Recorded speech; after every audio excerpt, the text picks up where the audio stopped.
Bapak,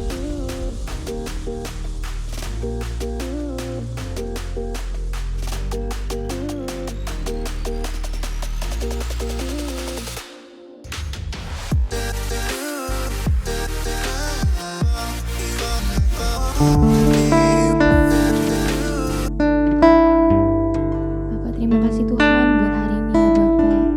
Sebentar Tuhan kami akan pujian penyembahan Tuhan. Kau yang berkati Tuhan pujian penyembahan kami Tuhan. Kau tutup bungkus Tuhan pujian penyembahan kami Tuhan, supaya harum Tuhan di hadapan-Mu ya Bapak. Dalam nama-Mu, haleluya.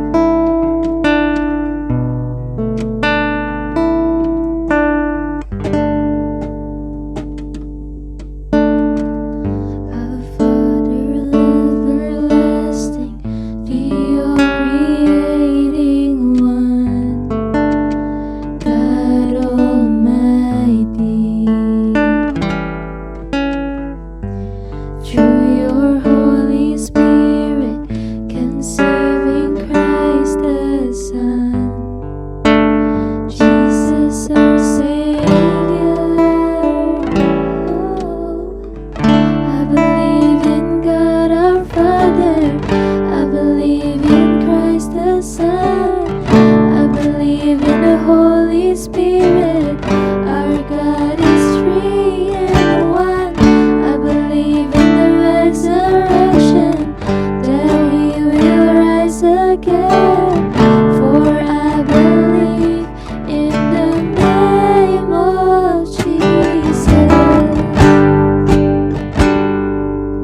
Hai, Shalom Backboners, kita berjumpa lagi dan kali ini topik yang ingin saya angkat adalah tentang digital people.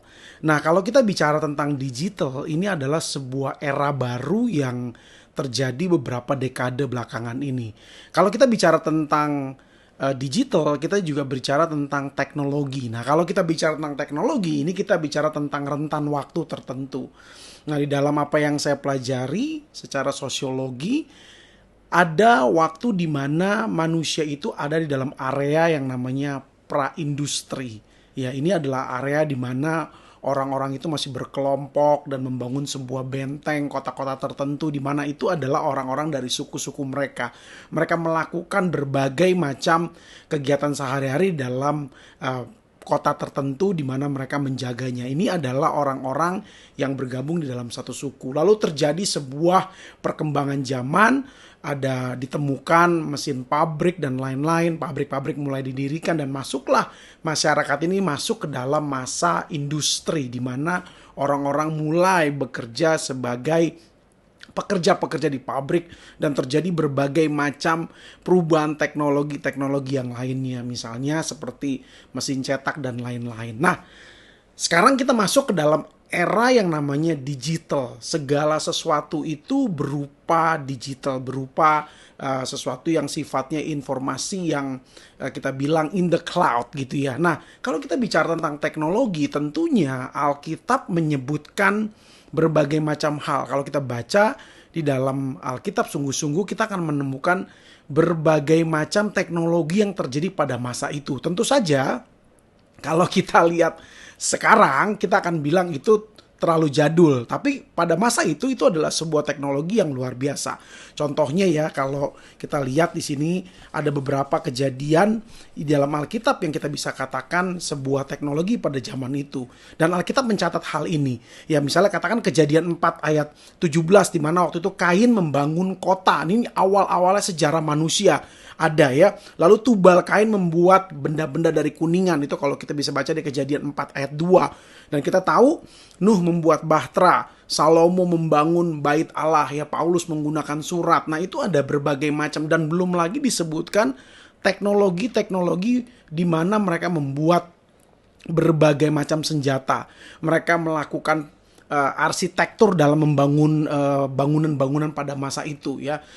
Kita tahu waktu itu mungkin belum ada semen, belum ada apa, tapi mereka mampu melakukannya dengan sebuah perhitungan strategi yang luar biasa. Belum lagi transportasi, belum lagi masalah medicine, belum lagi mengenai penemuan-penemuan dalam berbagai macam bidang pengetahuan. So, Alkitab mencatat adanya teknologi. Nah, hari ini saya ingin kita membahas tentang digital people, di mana apa sih yang perlu kita lakukan di era-era seperti ini. Ada berbagai macam pendapat tentang masalah teknologi. Ada yang anti, tidak mau bersentuhan terlalu banyak dengan teknologi. Ada juga yang nggak apa-apa, teknologi bisa kita gunakan. Atau ada juga orang-orang yang malah terhisap dan mungkin terhilang di dalam perubahan-perubahan teknologi yang ada.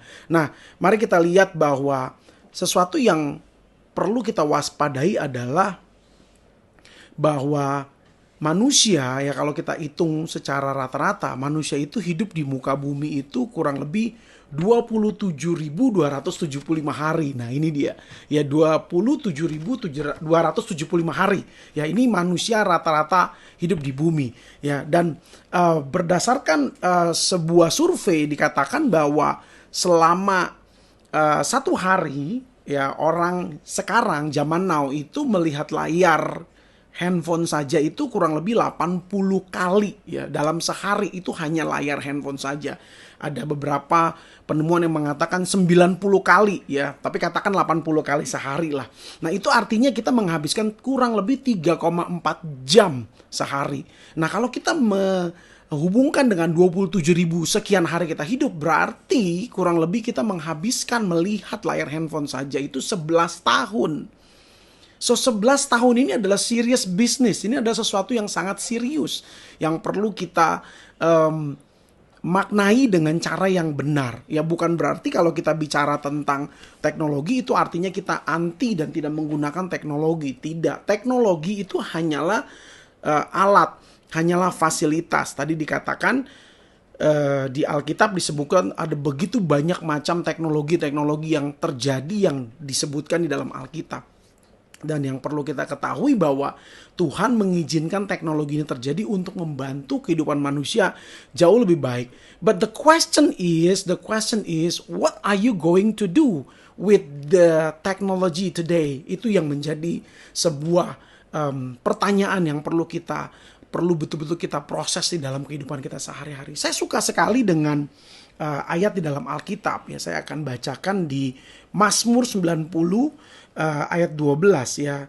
Ini adalah ayat yang luar biasa yang perlu kita perhatikan baik-baik. Mazmur 90 ayat 12 katakan begini, ajarlah kami menghitung hari kami sedemikian hingga kami beroleh hati yang bijaksana. Jadi ini ada hubungan antara waktu dengan hati yang bijaksana. Hati yang bijaksana itu adalah cara hidup yang balance, healthy living. Ya, sesuatu kehidupan yang sehat, yang seimbang. Nah, bicara tentang waktu, Tuhan mau kita betul-betul menghitung hari. Di sini ada kata sedemikian, artinya carefully. Sesuatu yang perlu kita perhitungkan dengan baik adalah waktu yang kita miliki. Kalau kita bicara tentang jumlah angka 11 tahun only layar handphone saja, ini artinya waktu kita dihabiskan bisa dengan secara efektif atau efisien, bisa secara produktif atau tidak produktif. Ya, I don't know. Waktu kita lihat layar handphone, kamu gimana? Apakah hanya scrolling, lihat kehidupan manusia lain, kehidupan orang lain, ataupun mungkin kita mempelajari berbagai macam hal atau hal-hal yang memang sifatnya baik? Well, it's up to you, okay?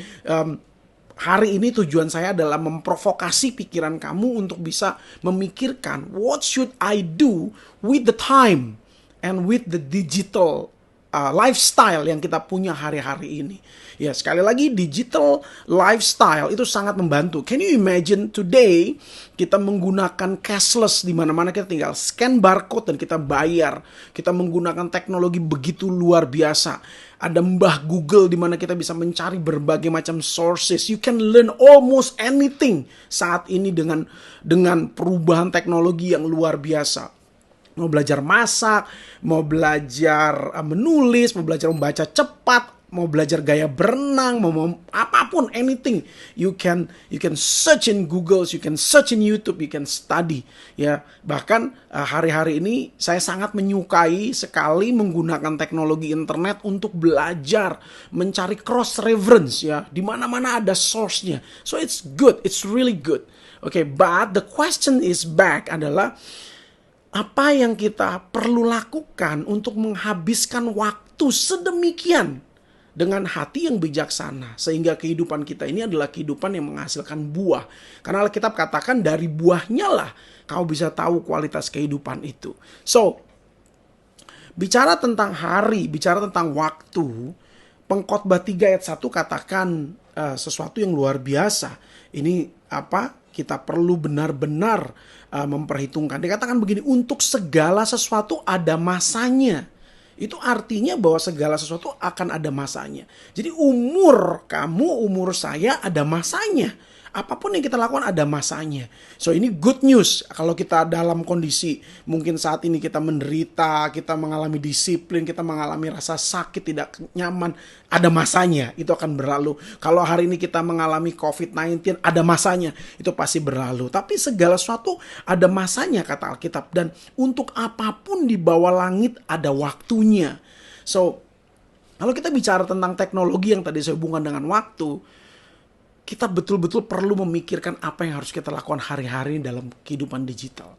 Ya, dulu kehidupan dulu itu adalah orang-orang people oriented, kemana-mana itu biasa berkomunikasi, tidak distract dengan permainan digital yang ada ya, dengan handphone dan lain-lain. Kita bisa lihat itu ya. Dulu itu orang kalau ketemu di mana-mana yang ngobrol, di kereta yang ngobrol segala macam gitu ya, bercengkrama, tanya jawab dan lain-lain. Kalau zaman sekarang bahkan keluarga satu meja aja bisa main handphone semua dan nggak ngobrol gitu ya. Nah, bicara masalah waktu, hari ini Saya baru mengunjungi ya saudara saya yang meninggal karena sesuatu yang betul-betul kita tidak pernah tahu, mendadak dia meninggal. So 2 bulan ini ada 2 dari saudara saya meninggal secara mendadak. Sesuatu yang sangat menyakitkan karena itu mendadak terjadinya. Tapi ini yang kita perlu tahu, bahwa kita tidak bisa menentukan kapan kita hidup dan kapan kita mati. Kita tidak bisa menentukan hal itu. Karena segala sesuatu ada waktunya. Bayangkan kalau misalnya hari ini kita dipanggil pulang. Pertanyaannya adalah apakah kita betul-betul menggunakan yang seperti dikatakan Mazmur 90 tadi. Memperhitungkan hari-hari kita sedemikian sehingga kita memperoleh hati yang bijaksana. Ini pertanyaan yang perlu kita gali. Sementara kita digoda dengan berbagai macam godaan-godaan secara digital. Well, now can you imagine if you go to the toilet, if you want to sleep anywhere, you can open your handphone, which is really smart, dan bisa mencari berbagai macam hal. Dan akhirnya kita menghabiskan waktu kita tanpa sadar. And it's not only you, it's also me. Dan kita bisa terjebak di dalam sebuah kehidupan yang tidak sehat. Dan when the time is coming, dan kita dipanggil pulang, dan what happened? Apa yang sudah kita lakukan? So my friends, today saya ingin memprovokasi dalam pikiran kamu dan saya untuk memperhitungkan setiap detik dalam kehidupan kita. Well, kita itu memiliki harta yang sangat baik, harta yang sangat mahal, dan harta itu adalah waktu. Waktu di mana kita bisa berproses untuk menghasilkan buah. Nah, bicara mengenai waktu, ini kita bicara tentang sekarang. Sekarang. Jadi bukan masa lalu, bukan masa depan, tapi sekarang. Ada begitu banyak orang yang terjebak dengan kebencian, rasa iri, kekecewaan, kepahitan. Dan mereka ini akhirnya dikumpulkan rasa itu, dan akhirnya mereka menyalahkan diri sendiri. Dan mereka tidak terlibat di dalam membangun potensi mereka. Mereka malah akhirnya menyalahkan orang lain, lingkungan.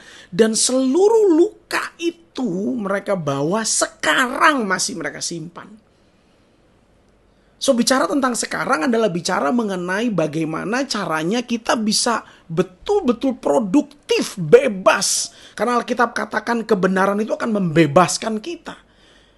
Artinya adalah waktu kita percaya bahwa segala sesuatu yang sudah terjadi dan Tuhan tidak pernah menyia-nyiakan luka kita. Dia mengubah luka kita menjadi sebuah potensi pengalaman untuk kita semakin kuat. So today pertanyaannya adalah, apakah kamu hidup sekarang? Atau mungkin kamu terjebak dengan berbagai macam hal. Dan biasanya orang-orang yang terjebak dengan masa lalu itu whining. Ya suka ngedumel, kesel, megang kebencian begitu rupa. Atau kita tipe orang yang begitu khawatir akan masa depan yang belum terjadi. Apa kata orang kalau saya lakukan ini? Apa kata orang, bagaimana masa depan saya? Apa yang harus saya lakukan dengan kehidupan saya? Bagaimana caranya saya nanti bisa hidup? Apa yang terjadi di masa depan? Segala sesuatu kekhawatiran itu yang kita hidupi sekarang.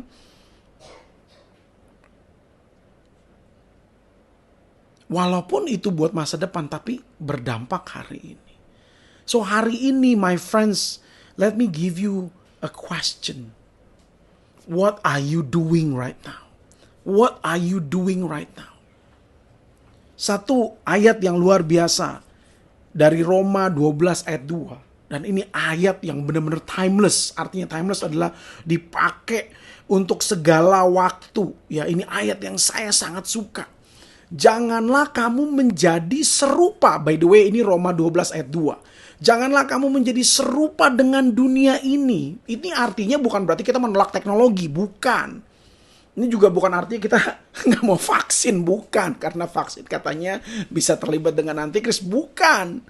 Ini juga bukan artinya adalah kita hidup no teknologi, no internet, lalu di gunung saja, di goa saja. Bukan.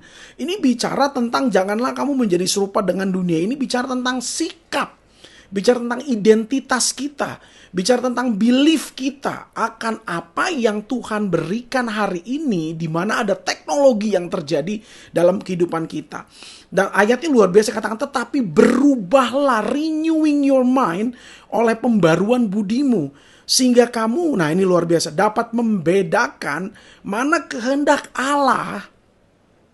Dan ini bagus banget, apa yang baik, yang berkenan, yang bermakna kepada Allah, dan yang sempurna.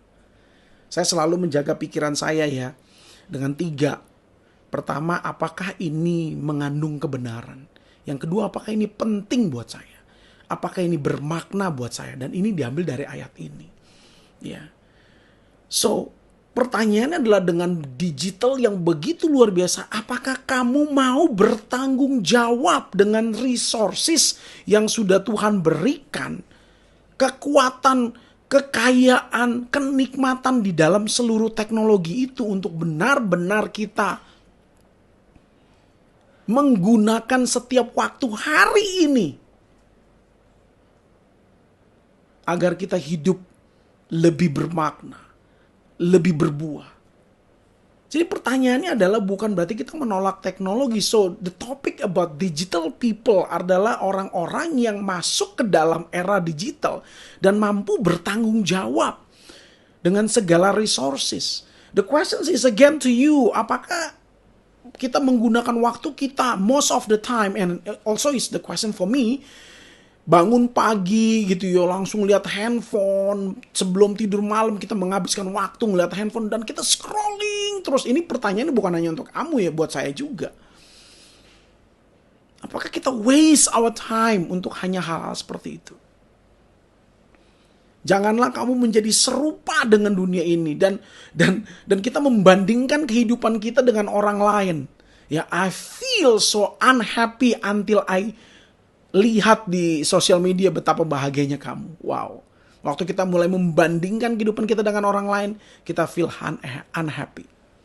Padahal kita memiliki berbagai macam resources. So once again, my friend, janganlah kamu menjadi serupa dengan dunia ini, tapi berubahlah oleh pembaruan budimu. Ambil tindakan, ambil tanggung jawab tentang segala sumber yang kita miliki, sehingga kamu dapat membedakan manakah kehendak Allah, apa yang baik, yang berkenan kepada Allah, dan yang sempurna. Teknologi it's fine, ya, it's just a tool. Kalau saya suka banget menggunakan ilustrasi ini, teknologi itu adalah passengers and the driver is you. Karena seluruh teknologi yang kita lihat, yang kita konsumsi, seluruh informasi itu, waktu kita konfirmasi dengan kata yes, itu menjadi belief. Seluruh sistem pikiran kita, waktu kita melihat informasi dan kita percayai, itu akan menjadi belief. Ya. Dan kalau itu menjadi belief, artinya seluruh teknologi yang memberikan informasi ini mengambil peran untuk mempengaruhi cara pikir kita. Dan ini terjadi. Oleh karena itu, ayat ini katakan, renew your mind. Supaya kita bisa betul-betul menikmati setiap detik dalam kehidupan kita sekarang. Sekarang. So hari ini, berapa banyak waktu yang kamu gunakan sia-sia? Berapa banyak kegiatan-kegiatan produktif yang tidak kamu lakukan? Berapa banyak rasa sakit hati, kekesalan, kekecewaan yang masih kita simpan terus sampai hari ini? Berapa banyak rasa takut, khawatir yang kita pelihara walaupun itu belum terjadi sekarang? So sekarang gunakan waktumu untuk benar-benar bisa menghidupi setiap berkat-berkat Tuhan di dalam kehidupanmu. Sekali lagi, kita adalah digital Christians yang hidup hari ini. Yang perlu kita lakukan adalah kita mengkristenisasi pikiran kita. Kita mengkristenisasi pikiran kita, artinya apa? Kita menundukkan pikiran kita kepada Kristus, sehingga waktu pikiran kita kristenisasi, kita akan mengalami perasaan-perasaan yang sesuai dengan Kristus. Karena kepercayaan itu menghasilkan emosi kita. Dan waktu itu kita terus percayai, itu akan menjadi identitas kita. Dan identitas kita itu bisa lari dari Kristus kalau pikiran kita tidak kita kristenisasi.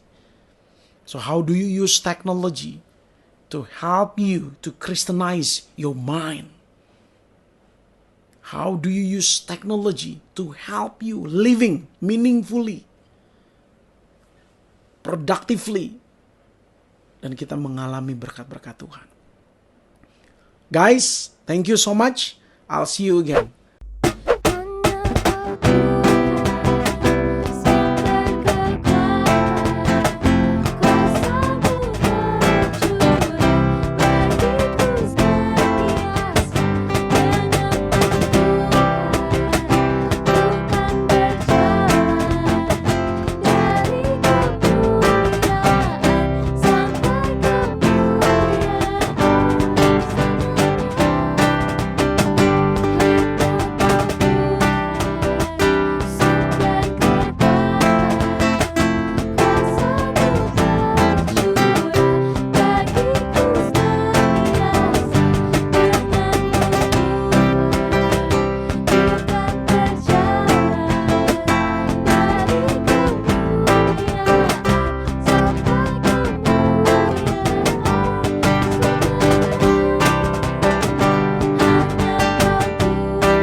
Mari kita berdoa. Tuhan, aku berdoa hari ini, Tuhan berkati setiap anak-anak muda yang mendengarkan sharing ini. Dan biarlah kami mengalami sebuah proses untuk berubah.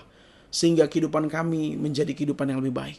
Kami menggunakan teknologi dengan kemampuan bertanggung jawab sebagai sumber yang diberikan Tuhan dalam kehidupan kami. Dan kami menggunakannya untuk kemuliaan Tuhan. Terima kasih Tuhan, berkati setiap anak-anak muda dalam segala sesuatunya. Dan biarlah mereka hidup on fire dalam Tuhan. Dan benar-benar percaya kepada Tuhan. Dan menyerahkan kehidupan mereka sungguh-sungguh kepada Tuhan. Terima kasih Tuhan Yesus. I'll see you again guys. Bye. God bless you.